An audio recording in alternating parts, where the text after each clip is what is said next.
Hello YouTube, my name is Nero, and today we have some Call of Duty Ghost, and we're playing a bit of free-for-all on the map Prison Break. I started playing free-for-all again, and it's actually kind of fun. I'm liking free-for-all a whole lot, because a lot of my friends don't play Call of Duty Ghost anymore, so I usually kind of have to run solo. And playing team-based games solo is really annoying. I love how this guy's just camping in the most random spot. He kills me, they spawn me right next to him, and I'm able to kill him back. But it's hard to win games when you're playing by yourself, and it's hard to do well when you're facing other people's parties and whatnot. So I go free-for-all, where it's every man for himself, and I'm enjoying it. Free-for-all is pretty fun. I want to talk to you guys today a little bit about gaming culture. Alright, so today's the release of Destiny, right? And a lot of people are hyped about this. I think it set records for the most pre-ordered game ever, which is kind of inflated because they basically made it so you pay them $5 and to pre-order the game, and they'll give you a beta. You know, if Call of Duty were to do that, the pre-orders would be in the tens of millions.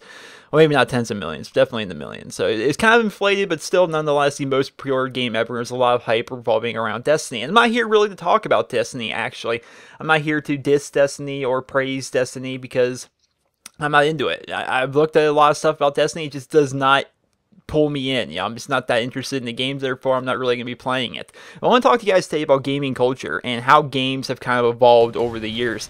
I was talking in my Skype chat yesterday with a bunch of friends of mine, and we were discussing how Destiny is going to be coming out, right? And that was a big thing. People are talking about that. But what that kind of led to was a lot of us talking about all the games that have come out over the past 6 months or so, and how there's been a lot of hype around a lot of them, and how none of those games are really relevant anymore. How in gaming, we seem to be really excited whenever a new game comes out, and it's a big thing, and for a few weeks, it's the biggest thing out there, but after a few weeks, all these games kind of seem to fall off. I used the expression in Dear Nero a few weeks back, I believe, where I said a lot of games that come out now don't seem to be sticky. There's a few sticky games out there, and sticky is kind of a metaphor for a game that likes to stick around, a game that you're going to go back and play a lot, you know?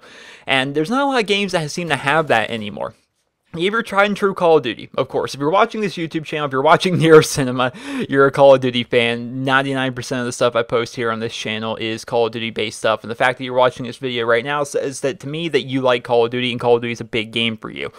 Call of Duty, I would say, is a sticky game. It's got millions of fans. It sells millions every single year. I would say the same goes for Battlefield. I'd say the same, honestly, probably goes for Halo. Halo's kind of few and far between, but there's a lot of Halo fans out there. There's these big name franchises that a lot of people really like, and those are the games that people like, right? They play them regardless. You know, they have that brand awareness. They will see when that game comes out for that series, they're going to buy it and they're going to play it, and that's really how people seem to really look towards games. But then there's a bunch of other games that come out that other people seem to pick up, and they're like, oh boy, this is gonna be the greatest game ever, and I'm gonna love it, i.e. Titanfall. Who remembers the hype for Titanfall? I remember that specifically because every single week for Dear Nero, the weekly show where I answer fan questions, every single week for the 2 months leading up in the Titanfall was people's opinions on Titanfall. Well, you know, my opinion on Titanfall and how they think it's going to be the COD killer, how they think it's going to be the best game ever, the stuff they've seen of it's going to be amazing. It's made by the people that made Call of Duty 4 and Modern Warfare 2, therefore it's going to be amazing. And look at where Titanfall is now. I'm sure there's some of you out there that still play Titanfall on occasion. Hell, there might even be 1 or 2 hardcore Titanfall players out there, but for the vast majority of gamers, Titanfall was the kind of game where there just wasn't enough to it, that it kind of, after a few weeks, you kind of got bored of it, right? For me, I love the game. I think I put like 3 or 4 days of playtime into it over like the first few weeks or something. I played that game a lot, but after playing it, you realize like, oh, there's like 6 weapons to play with in this game, and there's 3 Titans, and I only like one of them. And it was kind of this give and take where it's a really fun game, but there's really not a lot to do in it. And after a while, you kind of get bored of the things that you can do with it, and that's kind of what I'm worried about a bit about Destiny, because Destiny has an especially difficult situation is that it's an MMO, and MMO games are notorious for being very, very difficult. The big MMO, the biggest MMO out there that I know of anyway, is World of Warcraft, and it's giant, right? World of Warcraft has been super popular and has had millions of subscribers for 10 years now. So it's coming up on its 10-year anniversary.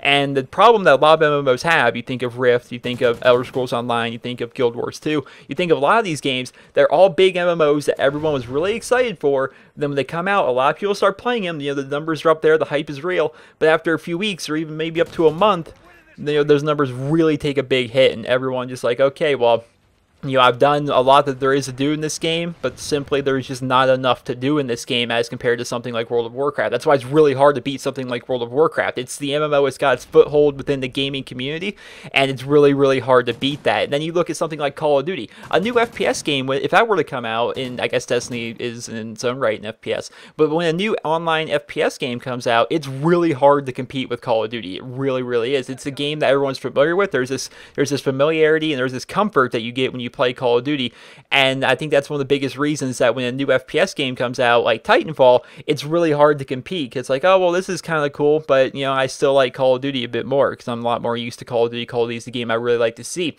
and I think one of the good things that we can take away from this is that regardless of whether or not all these games that come out and the hype that's built around them and how much people are actually playing them, I think the cool thing about it is that we as gamers are actually trying out all of these new games, because I can remember a time where gaming for me was Call of Duty. My Xbox was a Call of Duty machine. That's what it was for. I didn't play anything besides Call of Duty. I'm mainly talking about probably between 2007 and 2012, somewhere in there, you know. Everything, only time I ever touched anything was Call of Duty. I would play Madden when that came out, but aside from that, it was only Call of Duty. But it seems like now, as compared to back then, which I don't think I was alone in that situation. I think a lot of people basically picked their game, and that was their game. That's all they really played. But I feel as though now, gamers as a whole are a lot more open to the idea of playing a variety of games. They're a lot more open to trying out different genres and different aspects of games. Whereas before, I would only play first-person shooter games. That's all I played. I only played Call of Duty. That's really all I did. But now if I'm feeling like playing a first-person shooter, I've got Call of Duty and I've got Battlefield. If I'm looking for an RPG style game, I've got Skyrim. If I'm looking to play an MMO, I have Elder Scrolls Online and I have World of Warcraft. If I want a turn-based strategy game, you know, I can hop on Civilization 5. If I want a simulation game, I've got SimCity, I've got Game Dev Tycoon. You know, there's a bunch of games that I play on a fairly consistent basis, and it's all dependent on exactly what it is I want to play that day, whereas before, I was just in this I only play COD kind of boat, right? And I think a lot of people are in that same situation now. I think there's a lot of people, I hit that stupid tree right there. I think there's a lot of people in the same situation as me now, where we are open to a lot of different games. I think gaming as a whole has kind of gotten to that point where people don't just play one game anymore. I think everyone as a whole has gotten to play a bunch of different games, which is great. I think that's one of the best parts about the gaming community right now, is that there are so many people that are fans of so many different games. I think that's a great thing. But the downside to that, I suppose, is because so many people they have this willingness to play so many different games, that a lot of these games get a lot of attention, then a lot of these games turn out to be flops. And I think that's the biggest problem within the gaming industry right now, is all these games come out promising so much, but then they don't actually deliver and give you exactly what it is that you were hoping for. You know, I remember specifically, man, Elder Scrolls Online was like gonna be my game. You know, I wasn't gonna post a whole lot of it on YouTube. I like to think of MMO games like World of Warcraft or maybe Elder Scrolls Online as kind of like a sanity style game, where I do a lot of Call of Duty stuff here on my channel, and so when I don't want to do anything YouTube related and I just want to sit back and play video games, an MMO game is perfect for that. And when I played Elder Scrolls Online, I played it and I loved it. Like, this is so great. But after you get like towards the max rank, it's like, oh man, there's not a lot to do in this game anymore. It's go do quests and that's it, or go PvP in Cyrodiil. That's it. And I PvP'd a lot, and then PvP, it was actually, I think I like the PvP system in Elder Scrolls Online a lot, I have to say.